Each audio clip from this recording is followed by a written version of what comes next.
Баршаға сәлем, бұл Миратрикс. 13 маусымнан бастап еліміздің кинотеатрларында Ой жұмбақ 2 мультфильмі жүріп жатыр. Бұл дүниенің көркем, сонымен қатар мәдени құны бар, және сол туралы осы видеода сөйлесейік. Ендеше лайктарыңызды басып, каналға тіркеліп, жайғасыңыздар. Өміріміздің соңына дейін масқара бола қоймаспыз. Ой жұмбақ тарихы 2009 жылы мына кісіден бастау алады. Бұл Пит Доктор. Қазіргі заманның үздік мультипликаторларының бірі. Ол Миннесотада туылып, кейіннен Сан-Францискоға көшеді де 2001 жылы Pixar студиясына жұмысқа тұрады. Бірден Құбыжықтар корпорациясын түсіреді, ал 2009-да Жоғарыға атты мультфильм шығарып, алғашқы Оскарын алады. Осы керемет мультфильмде оның қызы кішкентай Эллиді дыбыстайды. Сол кезде ол қыз қиын шақтан, яғни өтпелі жастан өтіп жатқан еді. Содан Пит қызының миында не болып жатқанын түсінбегендіктен оны суреттемек болды. Ұзын сөздің қысқасы, араға 6 жыл мен $175 миллион қаражат салып, Ой жұмбақ атты мультфильм кинотеатрлардан шығады. Сюжетін кішкене еске салып жіберші дейтіндерге арнайы айтарым. Бұл мультфильмде 11 жасар Райли кезіндегі жоба режиссері секілді сүйікті Миннесотасынан Сан-Францискоға көшеді. Сөйтіп жаңа ортаға үйренуде, ал оның миындағы қуаныш, мұң, ашу, қорқыныш пен жеркеніш деген эмоциялар сол жаңа ортаға эмоция иесін үйретуге атсалысады. Бірінші бөлімнің шыққанына 9 жыл толды, сондықтан сиквелге барар алдында бірінші бөлімді бір көріп алыңыздар, дұрыс болады. Айтпақшы, пираттық сайттарда қазақша дыбысталған бірінші бөлім бар. Қазақстан арнасы дыбыстапты 2018 жылы. Міне, болашақ 10 жыл бойы көреріміз осы. 2015 жылға оралайық. Ой жұмбақта бастапқыда бастың ішінде 27 эмоция болу керек еді. Олардың әрқайсысын концепт ретінде суреттеп үлгерген екен.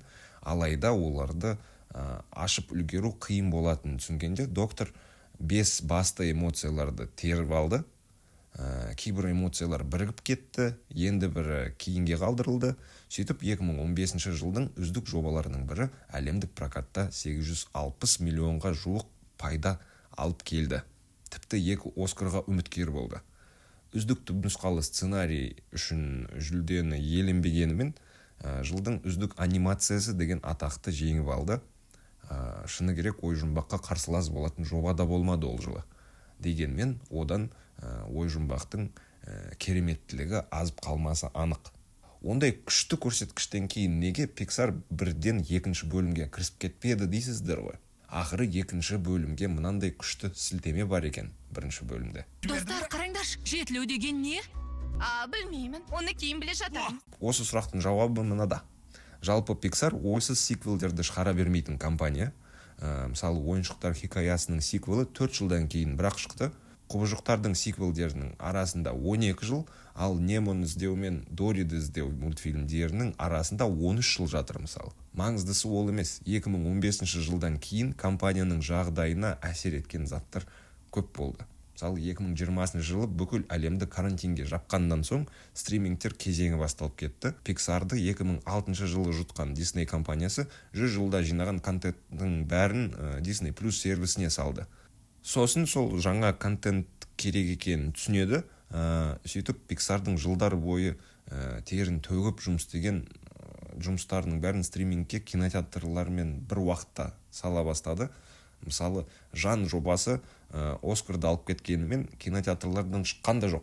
Яғни шығынын өтеу мүмкіндігі болмады ода. Кинотеатрлар ашылғаннан соң шыққан Лука мен Мен қызарам деген түпнұсқалы жобалар көрерменді үйден шығара алмады, ал Баз Лайтер тіпті ЛГБТ сахнасы үшін дауға тап болып, тарих тұңғиығына батып кетті. Сөйтіп былтырғы жазда Элементарно атты мультфильм шығады да, бірінші апталарда өте нашар көрсеткіш көрсетеді. Содан Disney Pixar'дың режиссерлерінің өмірінен алынған оқиғаларды емес, бұрында хит болып кеткен оқиғалардың сиквелдерін шығаратын жобаларға көп ақша береміз деп жария етті.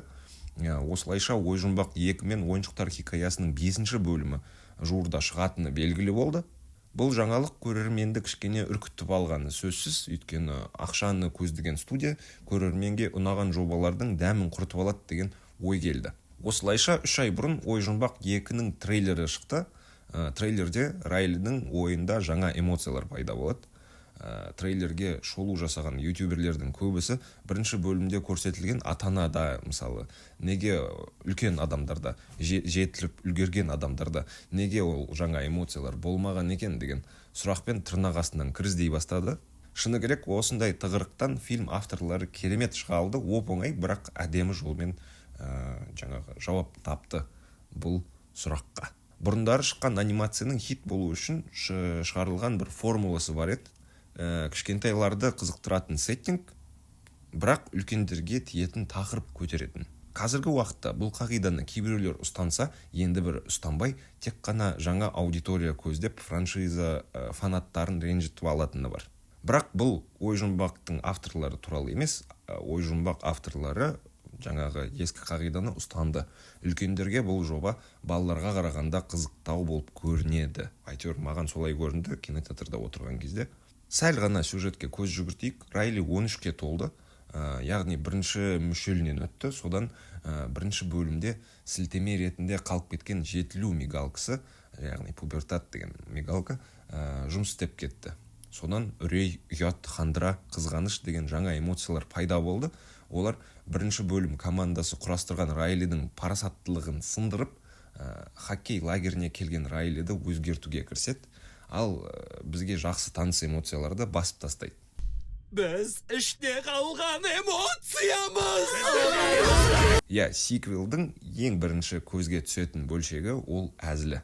Әзіл формалары өте көп фильмде, және олардың жартысын кішкентай көрермендер ұқпайды да. Тағы бір ұнағаны, ой-жұмбақ 2 заманға сай жоба.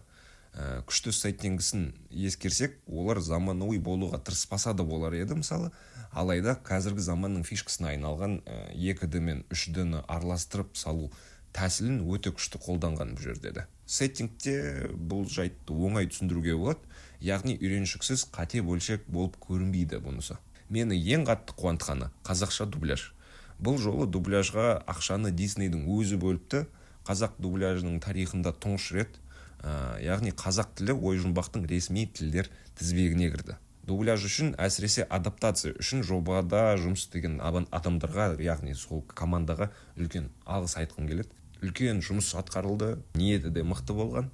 Шын айту керек, енді мына жаңадан қосылған Енжарлық сияқты кейіпкердің есімін көп көрермен білмейді, көп қазақ сөздер танымайды. Егер фильмнен кейін шыққан бүлдіршін Енжарлықтың не екенін біліп, оны бір қолайлы сәтте қолдана алса, демек біздің қазақша дубляждың кішігірім болса да бір миссиясы орындалды деген сөз. Бұл дубляж режиссері Шахмұрат Ордабаев. Бұрыннан дубляжбен айналысатын маман. Бұл кісінің ойынша Таптым-ау сені, Дәстүр фильмдері миллиардтан астам пайда тапқаннан соң, үлкен студиялар, голливудтық студиялар Қазақстанға назар аудара бастады. Дисней ой-жұмбақтан басқа Арыстан патшаның спин-оффы Муфаса мен Муананың 2-ші бөлімін қазақшаға аудармақ екен. Universal'дың жағымсыз мен атты франшизасының 4-ші бөлімі де қазақша сөйлейтін болады. Детәпкен сияқты болсаң қайтеді, ол үнемі өтірік айтады. Жоқ, айтпаймын. Міне, көрдің бе? Дәл қазір өтірік айтып жатыр. Өте тамаша, басқа қосарым жоқ. Ал ой-жұмбаққа оралайық. Жобаның стратегиялық маңыздылығы бар, сондықтан дубляжға елде танымал адамдарды тартуға тура келді. Дегенмен олар кастингтен өтпеді деп ойламаңыздар. Барлығы кастингтен өткен, барлығы даусы келгендіктен ғана сол жұмысқа алынды. Осылайша қазақша дубляжға Жұлдыз Төлепберген мен 91 тобының мүшелері Эйс және Әлем қатысты. Үшеуінде де дауысты дебют болды десек болады. Фильм дыбыстауда бұл менің бірінші тәжірибем. Жеңіл емес екен.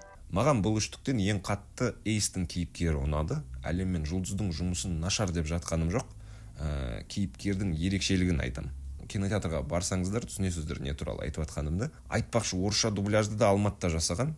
Тура осы Шахмұрат Ордабаевтың командасы. Онда да жұлдыздарымызды естуге болады. Кейіпкерлерге өз дауысын ұсынғандардың қатарында Санжар Мади бар, Луина бар, Линда Нигматуллина бар, және әйгілі тиктокер Хома бар.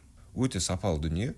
Жалпы ТМД-да қазіргі уақытта бізден асатын дубляж жасайлатын ресми студиялар, компаниялар жоқтың қасы деуге болады. Шолушылардың көбісі ой-жұмбақ 2-ні мультфильмдердің тарихындағы үздік сиквел деп атап, Терминатордың 2-ші бөлімен салыстырып жатыр. Мысалы, олармен келісе алмадым, өйткені бұл өте күшті сиквел, бірінші бөлімнен қалыспайтын сиквел, алайда жаңа идеялар ұсынып жаңа тақырыпты көтеретін жоба емес бұл. Терминатордың жалғасын мысалы жаңа тақырыппен идея ерекшелендірді.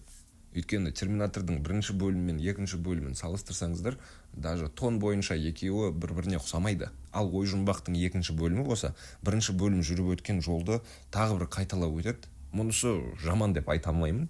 Өйткені мысалы Мальчишник деген әйгілі франшизаның екінші бөліміне ұқсас көрінді сонысы. Әрине екінші бөлімде мүлдем жаңа тақырып жоқ деп ойламаңыздар. Әрине бар, әрине сюжет бойынша енді кейіпкерлер жаңа бір проблемаларға тап болады, әрине жаңа тақырыптар көтеріледі, бірақ тура бірінші бөлімде қандай түйін аласын, соны екінші бөлімде де аласын. Сонысы ұқсас. Былайша өте күшті мультфильм. Бірінші мен екінші бөлім арасында есейіп үлгерген, бірінші бөлім шыққанда туылған көрермен үшін күшті экспозиция жасалады. Ақша табу үшін ғана емес, фанаттарды қуанту үшін де жасалған жоба болып шықты. Онысы көрініп ақ тұр. Күлдіретінде, жылататында сахналары баршылық. Кинотеатрдан шыққанда өтпелі кезеңді еске аласың, яғни уақытым бекер кетті деген ой жоқ. Бір қызығы, бірінші бөлімде де екінші бөлімде де махаббат желісі жоқ. Бұл үлкен тақырып, өте эмоционалды тақырып, сондықтан оны кейінге қалдырып қойған-ау деп ойлап жатырмын да өзім. Біріншіден, бұл үлкен тақырып, өте эмоционалды тақырып. Екіншіден, 27 эмоцияның 10-ын ғана көрсетті қазіргі уақытта. Тағы 17-сін болашақ сиквелдерге шығаруға болады. Сапасы екінші бөлімнен төмен түспесе, Райлидің қартайғанына дейін жобаларды шығара берсе болады. Франшизамен бірге көрермен де есейеді, мысалы бізде есейіп жатыр. Дәл қазір келесі жылы жобаның спин-офф шығады деген ақпарат бар. Онда түс көрсету департаменті жайлы біледі екенбіз. Содан соң басқа да жалғастары шығып қалар. Өйткені фильм әлемдік прокатта бір уикендтің ішінде ақ $295 миллион жинап үлгерді. Бұл 2024 жылдың ең үздік көрсеткіші. Жалпы Pixar жобаларының ішінде бұдан асқан бір ғана мультфильм бар, ол Супер отбасының екінші бөлімі. Ой жұмбақ сиквеліне 200 миллион жұмсалған. Біздің елде де жоба көрсеткіштері жаман емес. Қазақша нұсқасы Аватардың екінші бөлімнен асып кетті. Бірінші уикендте ақ 70 миллионға жуық пайда алып келді деген бір ақпарат бар.